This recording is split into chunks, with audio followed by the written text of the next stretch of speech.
Hace unos días uno de mis angelitos europeos me escribía diciéndome que él amaba las leyendas de mi país, que le encantaban por toda la magia que tienen, pero que todos los fantasmas de América eran una fiesta de Halloween para nenes comparados con las historias que hay en su país, que es Hungría.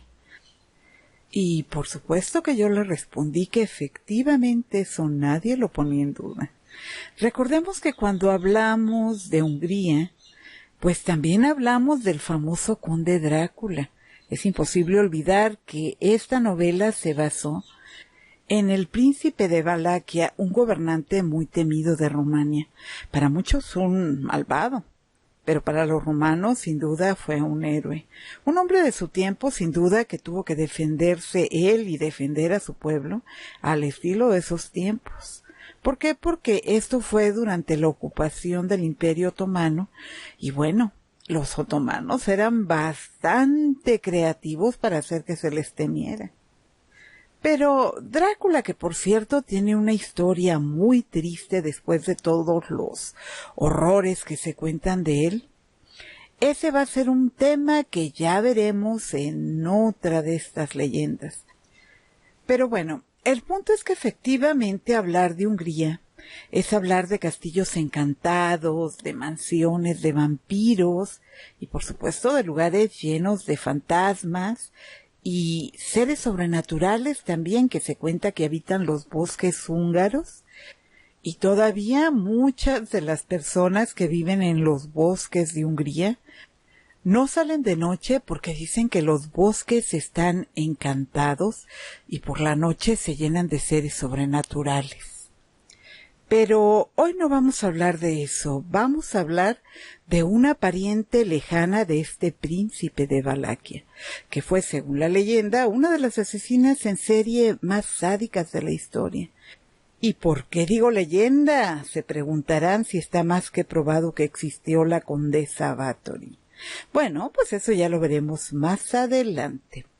Si nosotros vamos a ver el castillo de la condesa, en el silencio total, en una cima de una colina, ahí está el castillo o lo que queda de él, como un mudo testigo de lo vivido desde el siglo XIII.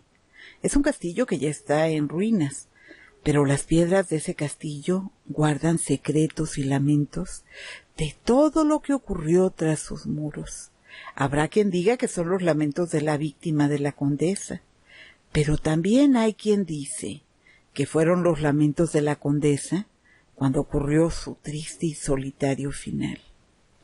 Sin embargo, si caminamos por ese sendero, podemos escuchar los pájaros y sentir la brisa que se filtra a través de las ramas de los árboles que abundan en ese lugar. Si caminamos en silencio y no vamos platicando con la gente que nos acompaña, entonces podemos sentir que se respira tranquilidad. El ambiente, pues no es de terror. De hecho, no se siente nada terrorífico, ni siquiera escalofríos, ni mucho menos. ¿A qué se deberá esto? Lo ignoro, porque yo he estado en lugares en mi país que aún en pleno día se puede sentir escalofrío o se puede sentir miedo. Sin embargo, mis angelitos, en este castillo, pues no se siente absolutamente nada. Lejos de los sonidos normales de un bosque y pues los murmullos de las voces de la gente que va caminando tras de uno. Pero si continuamos hasta el final del sendero, este nos va a llevar hasta la entrada del castillo, del cual aún queda en pie bastante todavía a pesar del tiempo. No hay techos, evidentemente, porque en aquel entonces los techos, si mal no recuerdan, eran de madera, y pues con el paso del tiempo, pues todo aquello se perdió hace muchísimos años. Por la historia que tenía este castillo, que fue bastante negra después de la condesa, nadie quiso restaurar el castillo. Por el contrario, muchos lo hubieran querido olvidar igual que a la condesa. Esos muros, mis angelitos, guardan el último aliento de la condesa, que muchos han considerado un ser malvado y sanguinario por la crueldad de sus crímenes. Otros, por supuesto, que han defendido a la condesa diciendo que fue una víctima. Y hoy, mis angelitos, vamos a hablar justamente de la Condesa Sangrienta, de Elizabeth Bathory. Esta condesa sí existió, no se crean que es un cuento chino, ni tampoco una leyenda que sacamos por ahí de algún cuentito. No, no, no. Esta condesa nació en Hungría y pertenecía a la más alta aristocracia húngara. Sin duda nació dentro de una familia muy poderosa y al parecer este poder terminó por corromperla al final, ya que en aquel entonces si tenías poder podías hacer lo que quisieras y eras dueño de la vida de la gente que te servía, es decir, de tus siervos. La historia de los vampiros, por supuesto que es apasionante y yo creo que a todos nos gustan, pero ninguna se cuenta sin tomar en cuenta a esta condesa. Y hoy vamos a hablar de la condesa Elizabeth Bathory. Así que a ponerse las pijamas, mis angelitos, y a meterse en su camita, porque comenzamos.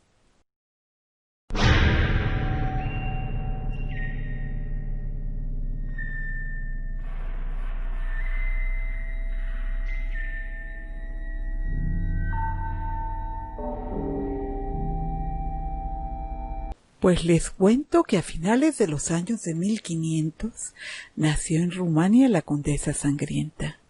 Cuando pensamos en Transilvania, pensamos de inmediato en vampiros. Y bueno, Transilvania, mis ángeles, está justamente en Rumania. Esta condesa pasó su niñez rodeada de mimos, de lujos. Se decía que de niña fue algo enfermiza. De hecho, por ahí se comentaba que había tenido, pues, episodios de epilepsia. Pero cuando se tienen los lujos y el poder que tenía su familia, digamos que las enfermedades eran bastante llevaderas. La pequeña, pues, ella recibió la mejor educación y se le preparó tan bien, mis angelitos, que la jovencita hablaba 4 idiomas. Sabía de música, sabía de historia, sabía de arte. La transformaron en todo un estuche de monerías, pero ya se comentaba mucho en la época que su familia era algo excéntrica.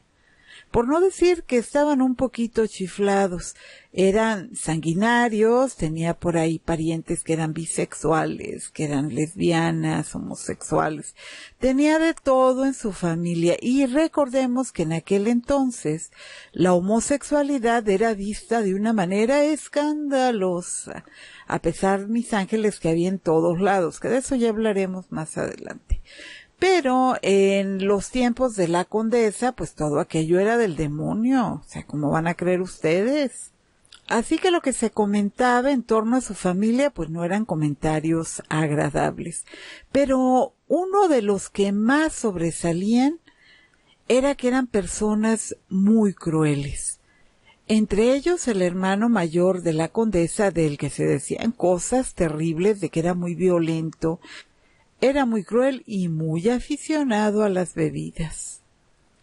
Y les cuento que en aquel entonces, mis angelitos, esto no importaba tanto, porque pues resultaba que los matrimonios se hacían por conveniencia. Y muchas veces estos matrimonios se llevaban a cabo entre parientes, para mantener el poder y pues lógicamente para hacer más grandes los dominios de las familias y la riqueza, por supuesto. Entonces a la condesa se le prometió con su primo, y siendo niña aún se le mandó a vivir al castillo donde vivía su futuro marido. Ahí en el castillo, a pesar de que tenía pues buena vida, no le faltaba nada, pues ya se decía que no tenía una muy buena relación con la familia de su marido. Y esto de alguna manera afectaba bastante a la jovencita. Jovencita que por cierto era muy hermosa, pero aún así al joven no le encantó la noticia de que se iba a casar con su prima. Pero como en aquel tiempo los matrimonios no se decidían, más bien creo yo que se obedecía a los padres y a las conveniencias, por supuesto. El amor entonces pasaba a un segundo o tercer plano. Ahora sí que hay que se casen y ya con el tiempo se llegarán a querer. Y se cuenta que viviendo en el castillo de su prometido cuando ella tenía unos 13 años, pues la jovencita se enamoró de uno de los sirvientes del castillo. Y todo aquel romance terminó con un embarazo. Su futuro marido investigó quién había sido el que la embarazó. Y pues ni tardo ni perezoso, pues investigó quién había sido el que había embarazado a su futura esposa. Y cuando lo supo, no, mis ángeles, tremenda cosa. Primero el joven fue torturado. Después ordenó que fuera castrado. Y antes de que el joven muriera desangrado, lo hizo llevar a un lugar donde guardaban a perros hambrientos y se los arrojó, mis ángeles, vivo. ¿Para qué? Para que fuera destrozado y comido por los animales. Qué muerte más horrible, ¿no creen? Del bebé nadie sabe qué fin tuvo. Simplemente desaparecieron al bebé para que Elizabeth pudiera casarse 2 años después. En medio de una suntuosa boda, a la que asistió toda la realeza de aquel entonces y, por supuesto, la crema y nata de la sociedad húngara. Después de la boda se instalaron en el castillo, que les contaba al inicio de este video que en la actualidad se encuentra en ruinas, pero que aún existe en Eslovaquia en una colina sobre el pueblo.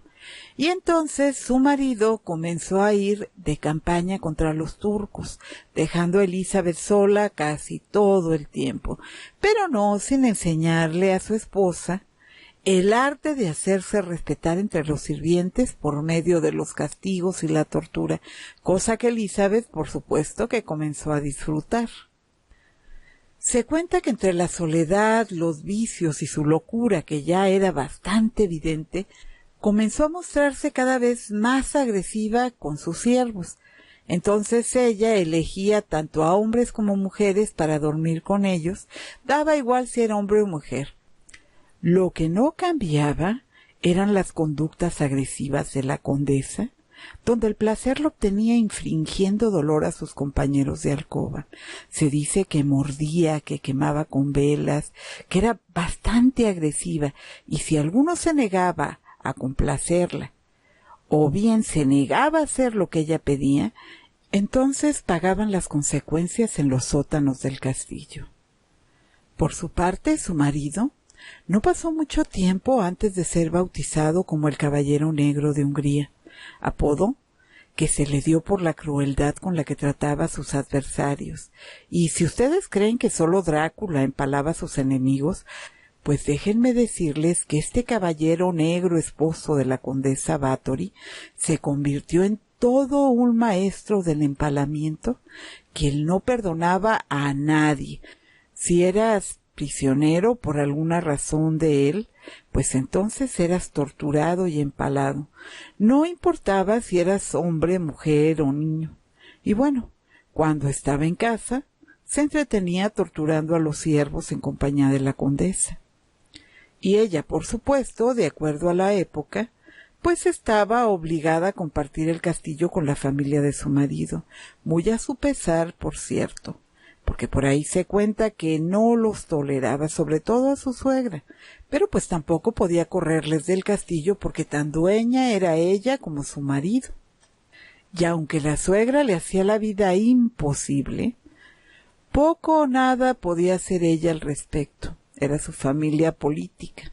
Además, los sirvientes de su suegra se encargaban de llevarle todos los chismes del castillo, qué decía la condesa, dónde iba, con quién hablaba.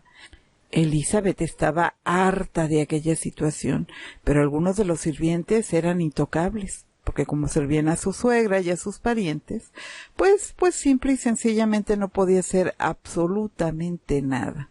Pero sí fue albergando bastante odio hacia estos personajes que se dedicaban a hacerle la vida imposible. Pero esta situación no duraría muchos años. Un buen día, cuando ella tenía 40 años, llegó la noticia de que su esposo había muerto en batalla. Nadie sabía exactamente cómo es que había muerto su marido. Ella, al parecer, pues era una devota esposa y lo amaba. Así que la muerte de su marido tuvo un efecto en ella bastante desagradable. Al parecer, a partir de ahí ella se volvió loca. Inmediatamente pidió a su suegra y a sus parientes que salieran del castillo o serían echados de manera vergonzosa. Todo era de ella. Hasta el apellido que llevaba su marido era de ella, porque siendo su apellido más ilustre que el de su marido, pues su marido tomó el de ella. Y Elizabeth no dudó ni por un segundo en dejar a la calle a sus parientes políticos. Pero eso sí, era tiempo de saldar cuentas. Así que no permitió que se llevaran a las doncellas y tampoco a los sirvientes que los servían. Era el momento de pagar la osadía que habían tenido esos sirvientes al vigilarla y al darle toda la información a su suegra. Porque ellos habían olvidado que estaban en el castillo de la condesa, se debían a la condesa, y sin embargo ella se sentía traicionada porque esos siervos, sirviendo a la familia de su esposo, olvidaron que era ella la dueña de todo aquello que estaba a su alrededor, y por tanto habían olvidado que la lealtad era hacia ella, no hacia la familia política. Así que cuando llegaron a la puerta con sus maletas para acompañar a sus señores, la condesa ordenó que fueran llevados a los sótanos del castillo. Y ahí en el sótano era donde se iba a decidir su suerte. Su suegra y los parientes de su marido poco o nada pudieron hacer por los sirvientes, los cuales fueron escoltados por la servidumbre que era leal a la condesa hasta las puertas del castillo para que se fueran. Y dentro del castillo, nadie como ella para infligir dolor y torturar. Era temida sin duda, porque con su marido, cuando él estaba en casa, discutía con él los tormentos más crueles para infligir dolor a sus sirvientes. No imagino el terror que sufrieron estas personas, los siervos de la familia de su marido, cuando en lugar de ir con sus señores, a los que servían, fueron llevados a los sótanos del castillo, sin que nadie pudiera hacer absolutamente nada. Porque aquellos a los que habían sido fieles habían sido echados del castillo, peor que si hubieran sido mendigos. Estaban ahora a merced de Elizabeth, y no tenían que pensar mucho para saber qué pasaría. Ellos habían sido testigos muchas veces de los castigos que infligían a los siervos el marido y ella. Castigos que iban desde sacar a una persona desnuda en pleno invierno, mojarla para que se hiciera hielo sobre su piel, hasta ver cómo sentaban sobre un brasero ardiendo a una doncella que se decía que era bastante coqueta. Y se cuenta que la tuvieron ahí sentada pues bastante tiempo, mis ángeles, no quiero saber qué fue lo que le sucedió a la muchacha. También mucho se habló de que introducían hierros candentes en los genitales de las mujeres que se decía que estaban viendo a su marido. O, ¿por qué no?, coserles la boca a aquellas sirvientas que hablaban de más. Ellos, hasta ese momento, habían sido intocables porque servían a la familia política y por miedo a su marido, pues Elizabeth no los había tocado. Pero la suerte se había terminado y ellos ahora estaban a su merced. Pero se cuenta que se quedaron cortos pensando en los castigos posibles a sus indiscreciones, porque se cuenta que la condesa ella misma cortó sus lenguas con hierros candentes y murieron siendo torturados de las maneras más horribles, haciendo sus muertes lentas y muy dolorosas. La familia de estos pobres desgraciados que servían a la condesa, por supuesto que fueron a pedir la intervención de la iglesia y del rey, pero siendo ella su pariente, pues era una mujer tan poderosa que poco o nada se podía hacer por ellos. ¿Para qué molestarla si en aquel entonces poco o nada valía la vida de los siervos? Ni siquiera se tomaban la molestia de hacer un juicio por la vida de un siervo. Los nobles de aquel entonces, los reyes, las reinas, los condeses, los marqueses, podían hacer lo que se les diera su gana con los sirvientes, y siempre, por supuesto, quedaban impunes esos crímenes. Digamos que era algo normal de la época. Así es de que nadie hizo nada por los sirvientes. Elizabeth por fin era libre. Sus 4 hijos, productos de su matrimonio con el caballero negro de Hungría, ya no estaban en el castillo. Igual que una vez ella, fueron prometidos y fueron a vivir a los palacios de sus futuros suegros. Pronto se quedó sola con su dama de compañía, que ya se rumoraba que era una bruja, y con un enano que hacía de confidente, de mandadero y de bufón. También tenía al mayordomo y a otra persona a su servicio, que eran las personas que realmente le eran leales y que fueron los que le ayudaron a hacer todos aquellos asesinatos de los que culparon después a la condesa. Y bueno, con el tiempo, por la lealtad que le tenían a la condesa, pues toda su servidumbre se volvió ciega, sorda y muda. No sé si por lealtad o por miedo, pero de que la ayudaban y solapaban todo lo que pasaba tras los muros del castillo, pues sí, así era efectivamente. La soledad comenzó a hacer pensar a la condesa que era tiempo de casarse nuevamente, para aliviar su soledad, porque pues el castillo ya únicamente estaba ocupado por ella y por sus siervos. Sus hijos, como ya lo comenté, pues también ya no vivían a su lado, estaban viviendo en los castillos de sus futuros suegros, porque en ese entonces así era como tenían que ser las cosas. Y la soledad, pues es la soledad, mis ángeles, llega el momento en el que uno quiere sentirse acompañado, y fue el caso de la condesa. Sin embargo, ella ya estaba sufriendo los estragos del tiempo. Su piel comenzaba a marchitarse, y ella pues poco o nada podía hacer al respecto. Una tarde, mientras una de sus doncellas la peinaba, sin quererlo le dio un jalón en el cabello. Y en ese momento, dado la poca valía que tenían sus siervos para ella, la condesa le dio un fuerte golpe en el rostro a la joven. En ese momento, la boca y la nariz de la jovencita comenzaron a sangrar, y parte de esa sangre salpicó a la condesa. Tras el golpe, la condesa le ordenó a la sierva retirarse y llevar algo para limpiar la sangre. Pero en ese momento, al retirar ella misma con su pañuelo las gotas de sangre que cayeron en su rostro, en ese momento comenzó la locura de la condesa. Según ella, la piel donde cayó la sangre era más suave y parecía rejuvenecida. Así que no tardó mucho tiempo en llamar a Dorotea, su fiel sirvienta, esa de la que ya comentamos que se rumoreaba que era una bruja, y le dijo que quería que investigara si eso rejuvenecía realmente, a lo que ella le dijo que efectivamente la sangre de las vírgenes devolvía la juventud. La condesa en ese momento hizo llamar nuevamente a la jovencita, la obligó a desnudarse y comenzó a hacer cortes en su piel. Como la jovencita comenzó a gritar, entonces la condesa pidió aguja e hilo.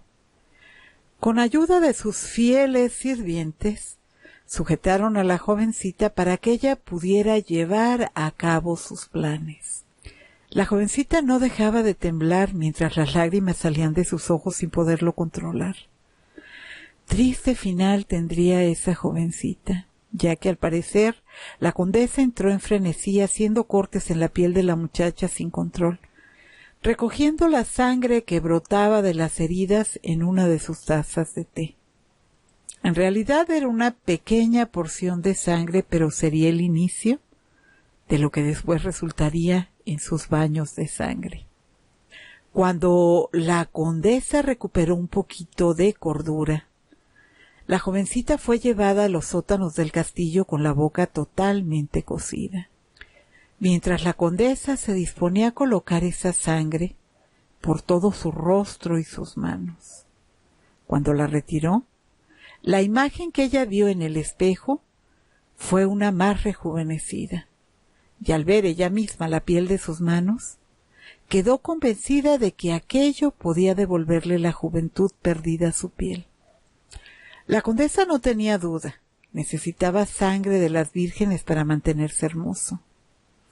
Así que en ese momento ordenó que la jovencita que fue llevada a los sótanos fuera desangrada y la sangre almacenada para un baño que ella se daría más tarde.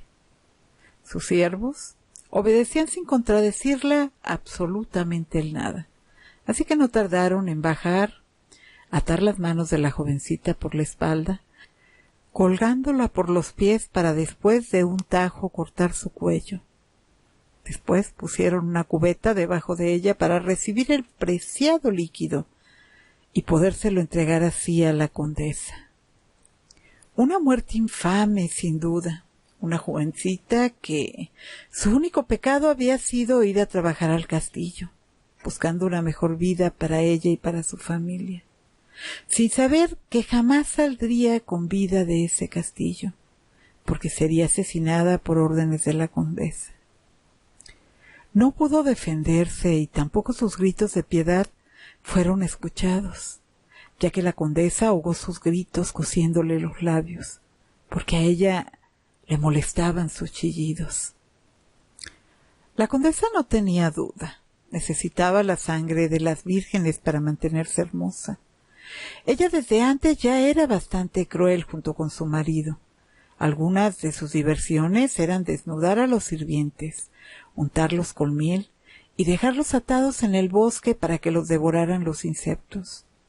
Otra de sus diversiones crueles, desnudarlos en pleno invierno y dejarlos en la nieve a la intemperie, algunos hasta morir. A otros los llevaban del calor al frío para prolongarles la vida. Es decir, cuando ellos veían que la persona estaba a punto de entrar en hipotermia, agarraban a la persona, la llevaban al fuego, y una vez que se volvía a calentar, que él pensaba que ya todo aquel horror había terminado, lo devolvían a la nieve. Los que tenían más suerte morían congelado, pero los que no tenían tanta suerte sobrevivían, pero no sin perder sus dedos y las extremidades que eran quemadas por el frío. Otra de sus diversiones era, como en el caso de esta jovencita que les contaba, coser los labios de las doncellas y de los sirvientes si no quería escucharles, o si le parecía que hablaban demasiado o si eran bastante chismosos. Y en ocasiones era solamente por diversión, ¿eh? Otra de sus diversiones, aprendidas de su marido, el caballero negro de Hungría, era clavarlos con alfileres hasta que ella se cansaba. Algunos los metía debajo de las uñas, cosa que era terriblemente dolorosa. Y también le gustaba mucho morder hasta sangrar a sus sirvientes. Sus castigos eran tan variados y dolorosos que yo creo que no terminaríamos en toda la noche. Pero el asunto es que comenzó a desangrar primero a las doncellas que tenía ella ya a su servicio dentro del castillo. Después llevó a vivir al castillo algunas brujas que vivían en los bosques en aquel entonces. ¿Para qué? Pues para que le ayudaran con sus fórmulas para mantenerse hermosas. La suerte de la primera doncella muerta fue la misma del resto de las jovencitas vírgenes que trabajaban en el castillo. Y al igual que a la primera, comenzaba desangrando a las chicas en pequeñas cantidades, y después terminaba colgándolas por los tobillos, para después de un corte abrir sus gargantas de las que brotaba la sangre que era almacenada en cubetas para que ella pudiera bañarse. Lógicamente, un cuerpo solo tiene un máximo de 5 litros y algo de sangre, y si tomamos en cuenta que sus empleadas no estaban muy bien alimentadas, pues mis ángeles, pónganle 4 litros y un tantito. Pronto terminó con todas las sirvientas del castillo, las cuales una vez muertas eran dadas a los perros, y en algunos casos sus sirvientes tenían que decidir la forma de deshacerse de esos cuerpos. Pero al quedarse sin doncellas la condesa, entonces comenzó a recorrer los caminos con su carruaje, diciendo que buscaba jovencitas para atender el castillo con muy buena paga. Así que los padres no dudaban en mandar a sus hijas al servicio de la condesa. También sus sirvientes se encargaban de correr la voz entre los habitantes de las aldeas con el objeto de reclutar sirvientes para el castillo. Por supuesto que siempre buscaban niñas y adolescentes, preferentemente vírgenes. Eso continuó durante meses, hasta que un día se escaparon 2 jovencitas del castillo y contaron que la condesa las torturaba. Las jovencitas tenían muestras claras de aquellas torturas.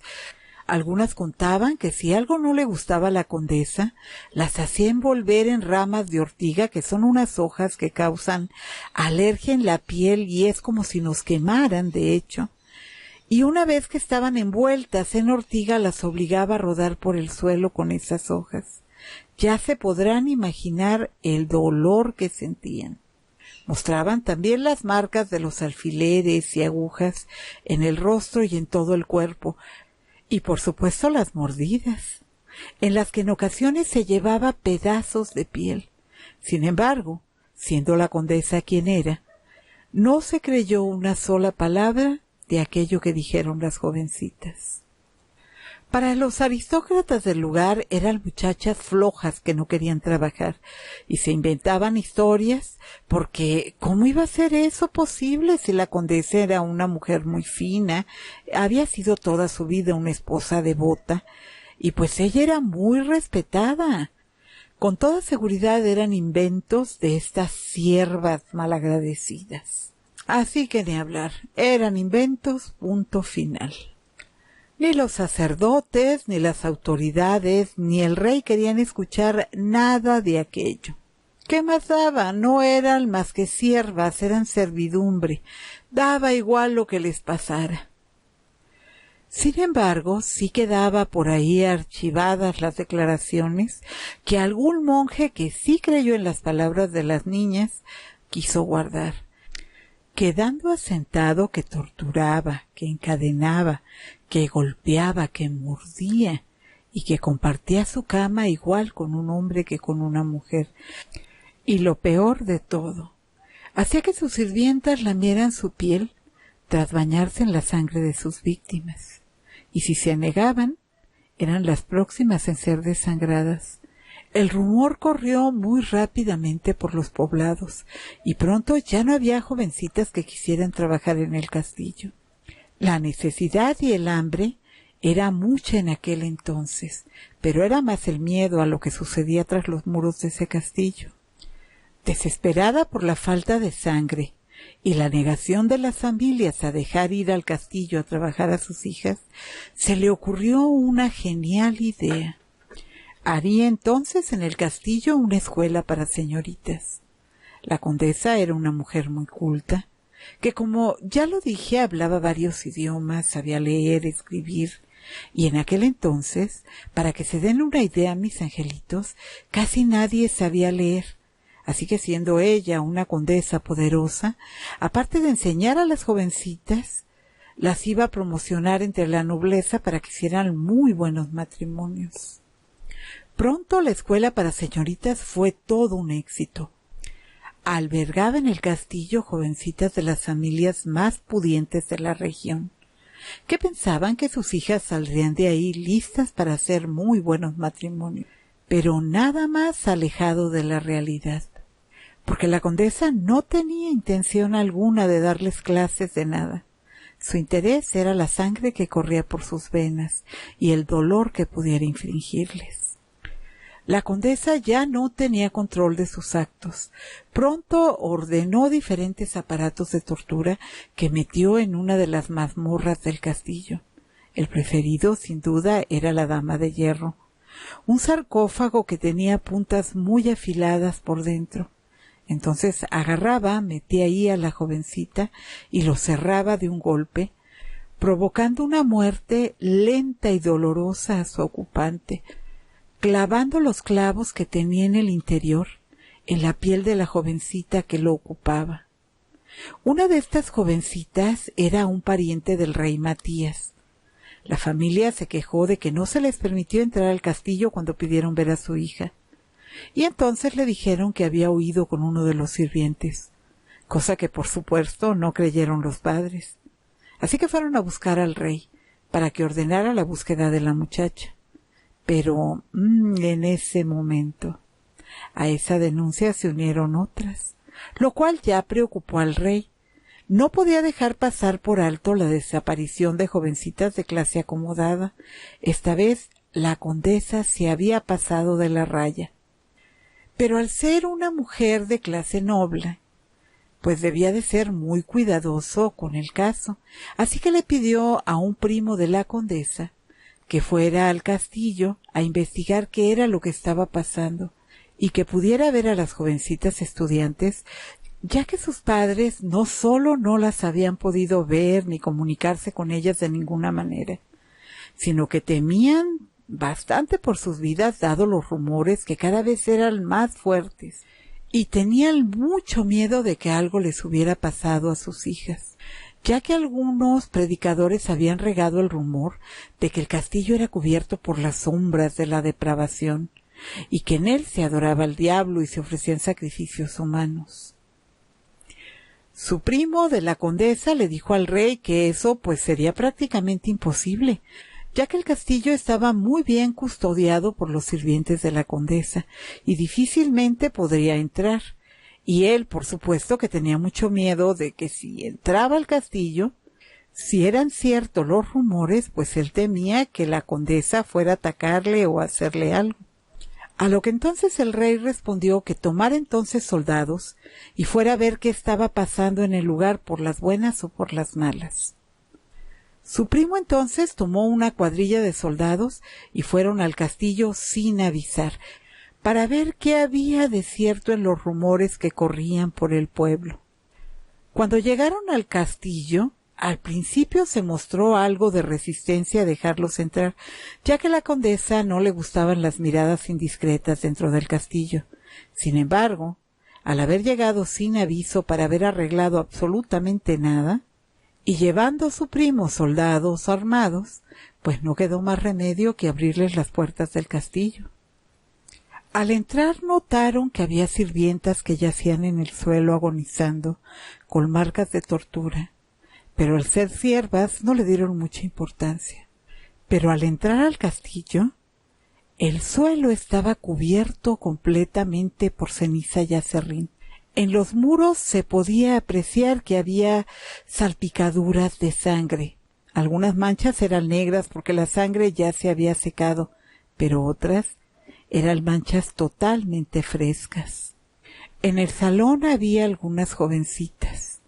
Las que no tenían cosidos los labios presentaban partes del rostro y del cuello, mordeduras en las que era evidente que faltaba el pedazo de carne. Apenas si podían hablar las muchachitas que no tenían la boca cosida, y fueron las que les indicaron a los soldados por dónde bajar a los sótanos. El primo de la condesa y los soldados pensaron que ya era muy terrible lo que estaban viendo, pero nada comparado con lo que verían al bajar al sótano, porque fueron testigos de una escena grotesca donde algunas jovencitas estaban metidas en jaulas, otras estaban colgadas desangrándose, otras siendo torturadas por la condesa y sus sirvientes.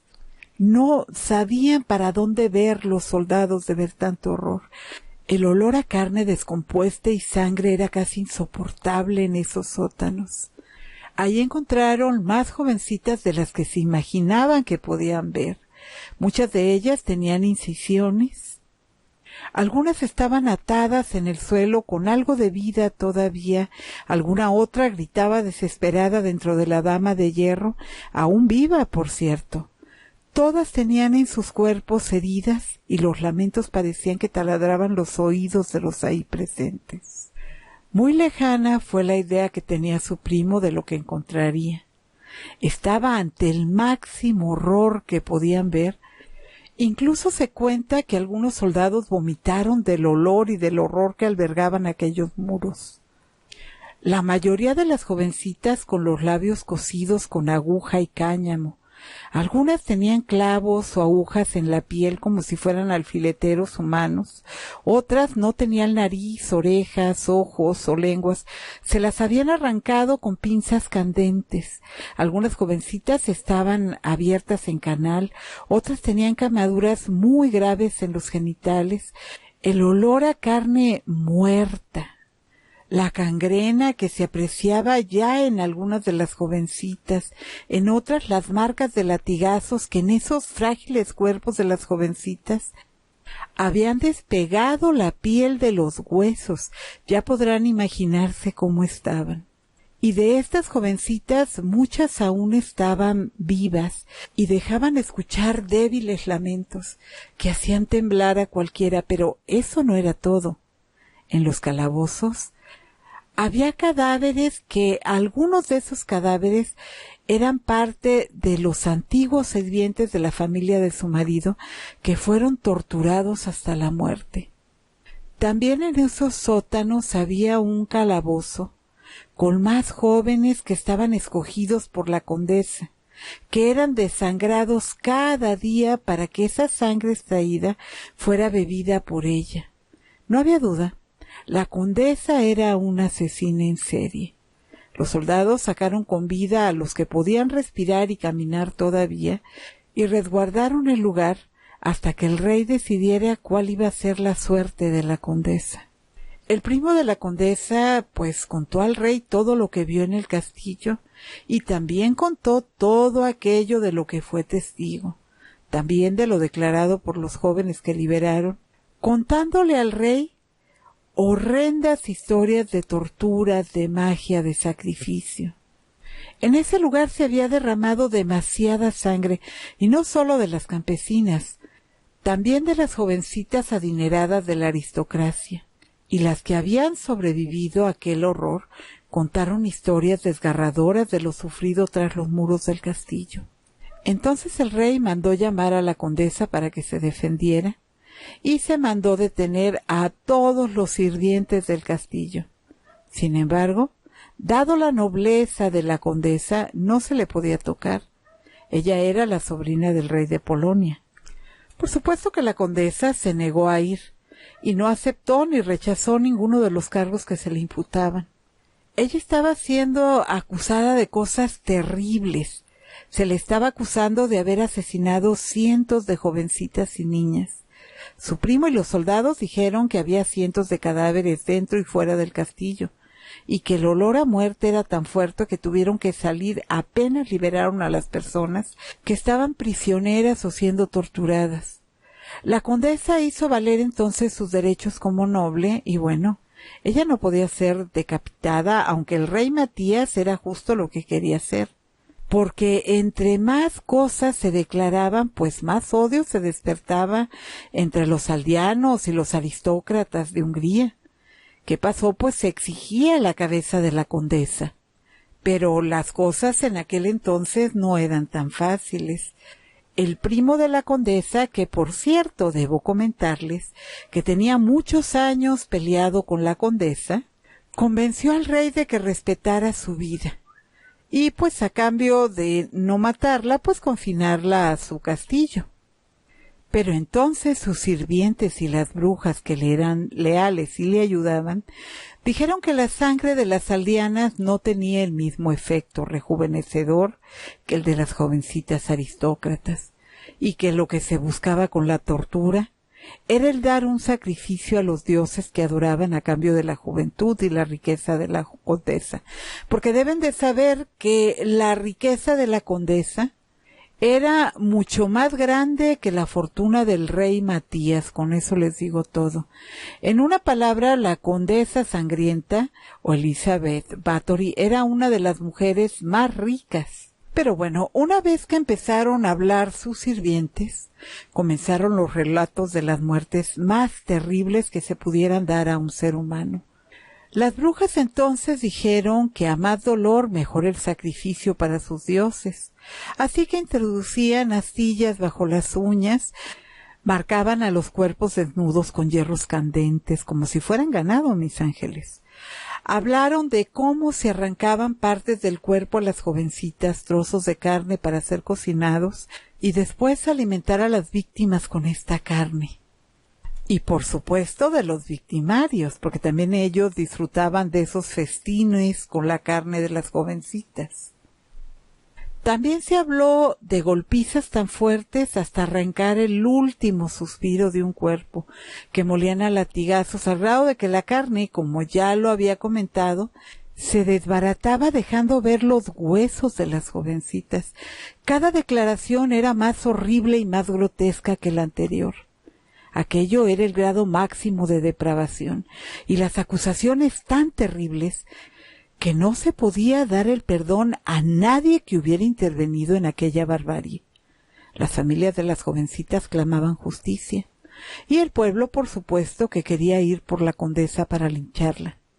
Se había torturado y asesinado mujeres y niñas de la manera más grotesca y salvaje que alguien hubiera podido imaginar.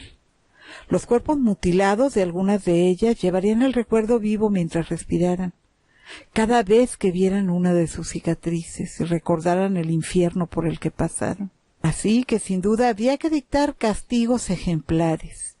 Sin duda no había disculpa ni atenuante para tales acciones. La condesa había caído en desgracia. Sus 4 sirvientes más cercanos acababan de confesar sus crímenes.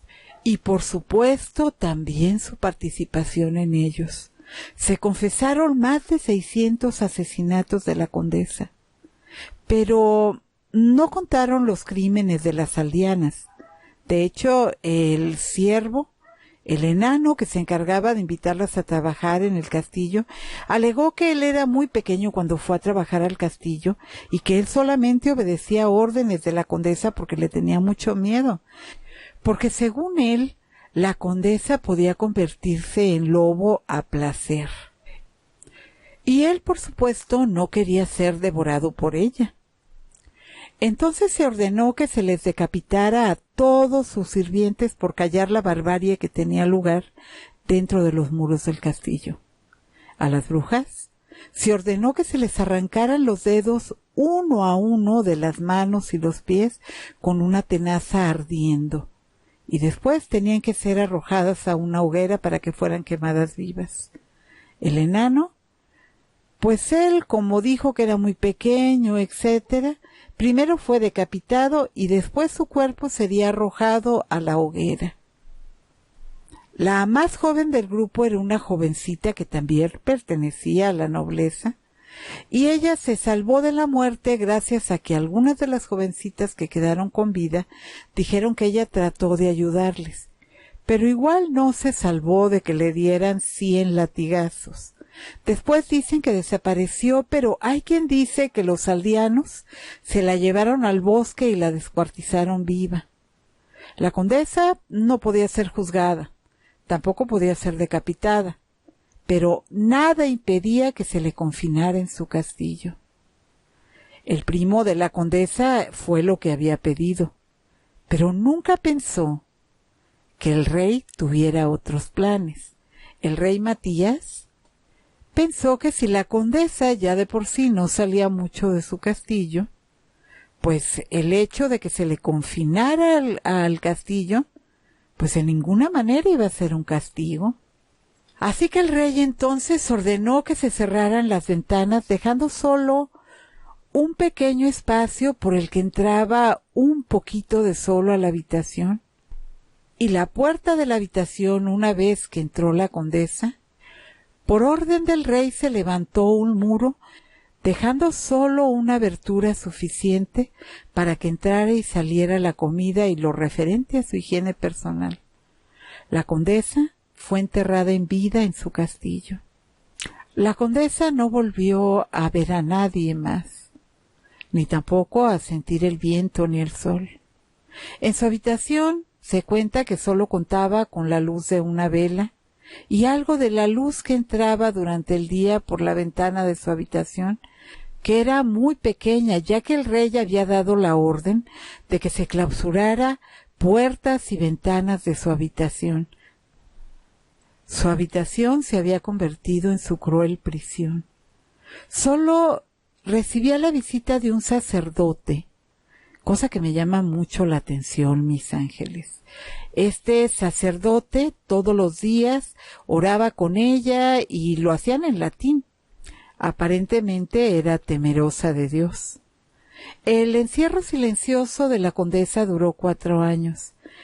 Imaginen por un momento lo difícil que debió de haber sido aquello. Sin poder prender el fuego de la chimenea en un país donde nieva, y el castillo era de piedra. El frío debió de haber sido terrible, sin duda, y la oscuridad debió de haber sido insoportable. En una habitación donde no entraba casi el sol ni el viento.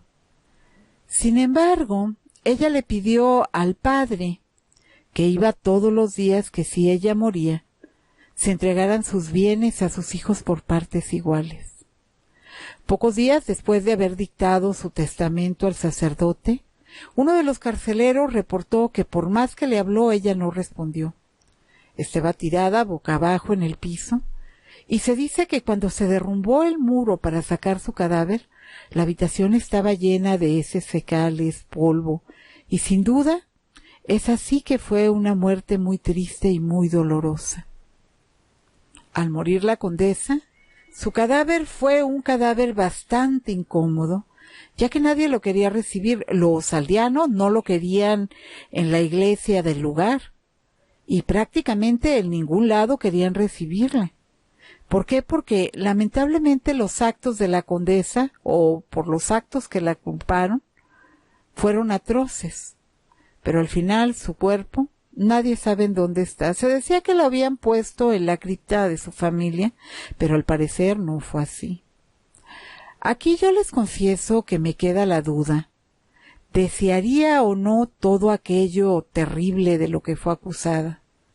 El sacerdote iba a verla todos los días, y fue él a quien le dictó el testamento, y se dice que hablaban en latín.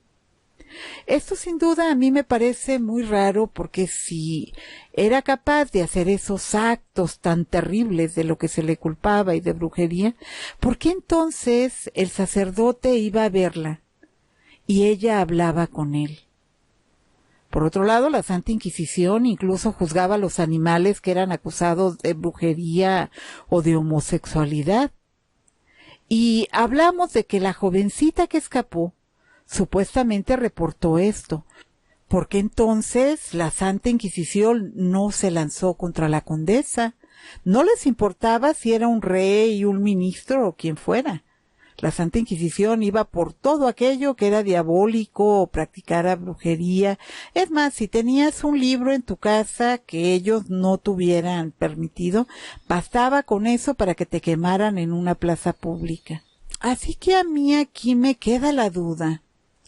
Porque pienso, bueno, ¿de cuándo acá la Santa Inquisición se tocaba el corazón? A ellos no les importaban si eran aristócratas. Si eran aristócratas, mejor, mis ángeles. Porque entonces la Santa Inquisición y el rey confiscaba todos los bienes de la persona a la que estaban juzgando. Y no sé por qué esta historia de la condesa a mí me recordó mucho el juicio de los templarios. Voy a ver si les cuento lo de los templarios después, pero créanme que no fue muy distinto este juicio de la condesa y las acusaciones al que se les hizo a los templarios y a las acusaciones que se les hicieron a los templarios. Si bien habrá quien me diga a mí, bueno, abuela Gina, pero toma en cuenta que fueron cosas muy diferentes, pues sí, pero fueron juicios muy parecidos, porque en los dos casos los bienes fueron confiscados por los reyes. Y en el caso de la condesa, recordemos que era una de las mujeres más ricas que había, incluso era más rica que el rey Matías. Y se decía que el rey Matías ambicionaba las tierras de la condesa y la fortuna de la condesa desde hacía mucho. ¿Por qué? Porque las tierras de ella y el dinero que tenía la condesa, pues era muchísimo, era una mujer sumamente rica. Así que tras juzgarla, pues todos sus bienes pasaron a las arcas del rey. Y bueno, no sé. Igual la abuela ya saben que es muy mal pensada. La leyenda cuenta que la condesa por las noches aullaba dentro de esa habitación en la que fue emparedada, y que aullaba por su sed de sangre, y también dicen por ahí que se convertía en lobo, que había ocasiones en que su carcelero se asomaba por ese lugar por donde le pasaban los alimentos, y lo único que se veían eran las patas de un lobo, y en ocasiones, a través de ese agujero que había para pasarle los alimentos, salían las fauces del lobo embravecido, queriendo atacar al guardia que le estaba custodiando. Porque pues ya saben, se convertía en un lobo. ¿Quién sabe?